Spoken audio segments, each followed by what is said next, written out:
अगदी मोजका वापरलेला आहे। जास्ती जे खडे मसाले न वापरता 1 इंच दालचिनी, 2 तेजपत्ता, 1 चक्रीफूल, 1 ते 2 लवंगा आणि मिरं 1-2 वापरलेले आहे। अजिबात आपण इथं जास्त मसाले टाकलेले नाहीत। आता हे व्यवस्थित ह्या तुपामध्ये परतून घ्यायचं।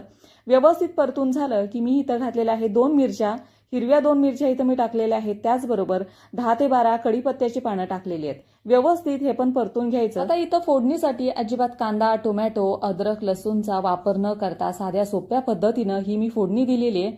फोडणी व्यवस्थित आपल्याला परतून घ्यायची। आता ह्याच्यामध्ये काय भाज्या मी इथे घेतलेल्या आहेत, 1-1 वाटीभर भाज्या मी इथे घेतलेल्या आहेत। फ्लावर आहे थोडासा, गाजर आहे, थोडीशी बीन्स आहे। आता इथं तुम्हाला आवडीप्रमाणे तुम्ही इथं भाज्या ऍड करू शकता। हिरवा वाटाणा असेल, बटाटा तुम्हाला घालायचा असेल तर तोही तुम्ही घालू शकता। व्यवस्थित भाज्या आपल्याला परतून घ्यायच्या आहेत। तर 1 चमचाभर मी इथं मीठ घालून घेते आणि ह्या मिठामध्ये ह्या भाज्या 1 ते 2 मिनिटं चांगल्या परतून घ्यायच्या। अजिबात जास्तीचे मसाले न वापरता अगदी काही वेळातच, पूर्वतयारी न करता तुम्ही काही वेळातच हा भात आहे तो तयार करू शकता। तर मीठ घातल्यानंतर हे व्यवस्थित ह्या भाज्या 1 ते 2 मिनिटं चांगल्या परतून घेऊया। थोड्या वेळासाठी आपण ह्या भाज्या परतून घेतल्या। आता ह्याच्यावरती झाकण ठेवून देऊया, म्हणजे ह्या मसाल्यांचा मस्त असा सुगंध या सगळ्या भाज्यांना लागेल। 2 मिनिटातच मी झाकण काढलं। भाज्या परत एकदा आपण हलवून घेऊया। जास्त भाज्या शिजवायच्या नाहीत, अगदी थोड्याशा, म्हणजे 1-2 मिनिटासाठीच आपल्याला इथं झाकण ठेवायचंय। आता जो आपण तांदूळ भिजत ठेवला होता तो घालायचा आणि मस्त ह्या भाज्यांमध्ये हा तांदूळ आहे तो परतून घ्यायचा। हा पुलाव बनवणं अतिशय सोपं आहे। तुम्ही काही वेळातच हा पुलाव तयार करू शकता। जसा पंक्तीमध्ये मिळतो ना, अगदी त्याच चवीचा, त्याच सुगंधाचा हा पुलाव आहे तो तयार होतो।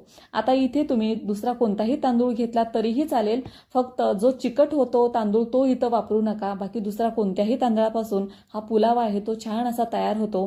पाण्याचं प्रमाण जसं तांदूळ असेल तसं पाण्याचं प्रमाण ठेवा आणि मस्त मोकळा सुटसुटीत हा पुलाव आहे तो तुम्ही तयार करू शकता। तर 1 ते 2 मिनिटं तांदूळ मी चांगला परतून घेतला। भाज्यांमध्ये तांदूळ परतला की त्याला चव अगदी छान येते। सगळं व्यवस्थित परतून झाल्यानंतर आपल्याला इथं पाणी घालायचंय। तर 1 वाटी तांदळासाठी मी इथं 2 वाटी पाणी घेतलेलं आहे, कारण हा भात आपण टोपामध्ये घातलेला आहे। कुकरमध्ये जर तुम्ही हाच भात घालणार असाल तर मात्र 1 वाटी तांदळासाठी 1.5 वाटी पाणी आपल्याला घालायचंय, कारण कुकरमधला भात त्याची वाफ बाहेर जात नाही, आतल्या आत तो तांदूळ चांगला शिजला जातो। त्याच्यामुळं पाणी थोडंसं आपल्याला कमी लागतं। हा तांदूळ शिजायला जास्त वेळ लागत नाही, कारण आपण हा तांदूळ आहे तो 10 ते 15 मिनिटं अगोदरच भिजवून घेतला होता। त्याच्यामुळे झाकण ठेवल्यानंतर अगदी 10-1 मिनिटातच हा तुमचा मस्त असा खमंग, अजिबात जास्त मसाले न असलेला मस्त पुलाव अगदी तयार होतो। तुम्ही बघू शकता 10 मिनिटानंतर मी झाकण काढलं आणि एकदम मोकळा सुटसुटीत हा पुलाव आपला तयार झालेला आहे। तर अजिबात जास्त वेळ लागत नाही, कमी वेळातच हा पुलाव आहे तो बनवून तयार होतो। तर हा मी परत एकदा थोडासा हलवून घेते आणि परत 2 मिनिटासाठी